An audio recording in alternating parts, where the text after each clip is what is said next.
Welcome back to Advancement Ministries. My name is Lincoln Snoke, and for the past few weeks, we've been talking about how to stand firm in your faith, because that's the foundation of it. But for the next few weeks, I want to talk about how to go all in on your faith, because that's the next step. That's what God is calling us to do. And when you decide to go all in for Jesus, you can't keep a backup plan.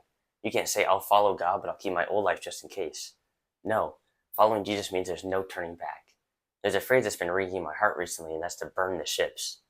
And it comes from a story about a commander named Hernan Cortez was heading out to conquer the Aztecs, and when he and his men arrived on the shores of Mexico to face impossible odds, he gave the order, burn the ships.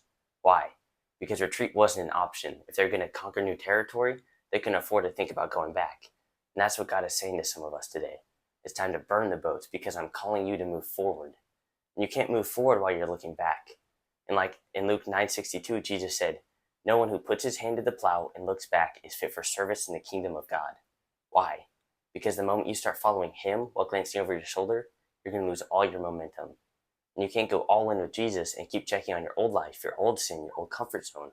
And we all have these boats, these things we keep tied to the shore just in case our faith feels too risky or gets too hard.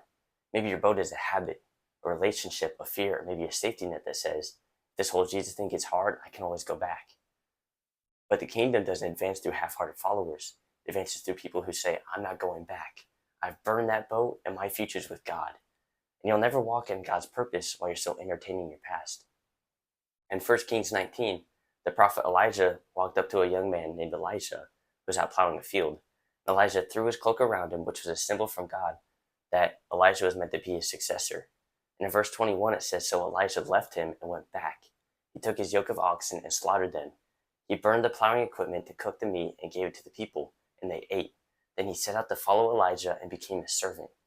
Did you catch that? Elisha didn't just say, okay, I'll follow God.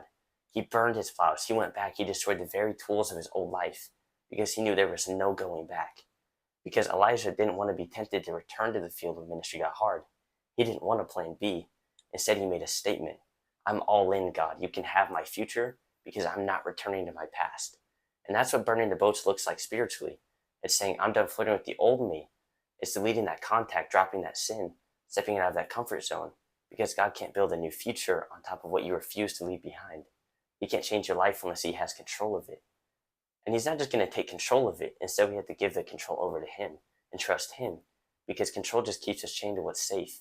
And God is calling us to way more than just what feels safe to us. And faith grows when there's no escape route. When you remove your safety nets, your faith has to grow.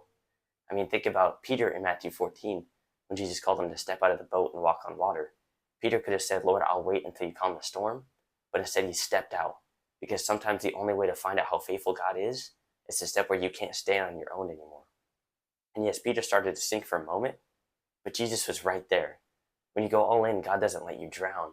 He lets you depend. And some of us are missing the miracle because we're still clinging to the shore. And you can't walk on water if you never leave the boat. You can't experience the power of full faith if you keep one foot in the old world. And faith is kind of like a muscle. It doesn't grow in comfort. It grows when there's no escape plan, when your only option is to trust him. And there's something powerful that happens when you decide, I'm not turning back. When you say, God, I'm all in, heaven takes notice. Because faith like that moves mountains. Faith like that builds the kingdom. I mean, look at the disciples. When Jesus called them, they dropped their nets immediately. They left everything, their business, their income, their safety, and they followed him. Did they have it all figured out? No. They had one thing right, obedience. And God used that obedience to change the world. And sometimes we think we're waiting on God, but really he's just waiting on us to let go. He's waiting for us to stop praying for new blessings while still holding on to old bondage. And you can't carry both. So ask yourself today, what boat do you need to burn? What plow do you need to break? What's the thing you keep running back to when obedience feels uncomfortable? Because the moment you burn it, the moment you let it go, you make room for God to move. And the moment you burn it, you can go from fearing the unknown and begin to say, and most importantly, believe, come what may. And so God is calling you forward. He's calling you to a deeper faith, a bolder obedience, and a life that advances his kingdom. Maybe you've been standing on the edge, one foot in faith, one foot in fear, wondering if it's worth it. Let me tell you, it is. And there's nothing more powerful than life fully surrendered to Jesus Christ. Then it's time to burn the boats. It's time to say, I've decided to follow Jesus. There's no turning back. Because the same God who called Elijah, the same God who called Peter, the same God who called the disciples is calling you. And he's not looking for perfect people. He's looking for willing people. And if you go all in, God will use your life to advance His kingdom in ways you can't even imagine. So burn those boats. Don't just cut the ties that are holding you to those boats, because then it's still going to be there for you to go back to. Burn them. Don't just cut the ties. Jesus has set you free. It is for freedom that Christ has set us free. So cut those ties and live in your new light, because God has called you to more. He has more intended for you, but you have to seek that. You have to burn those ships and not keep going back to them. Go to God and live for God. And if this message spoke to you, please, I'd love to hear from you in the comments, and please subscribe. I'll see you next time. Keep advancing.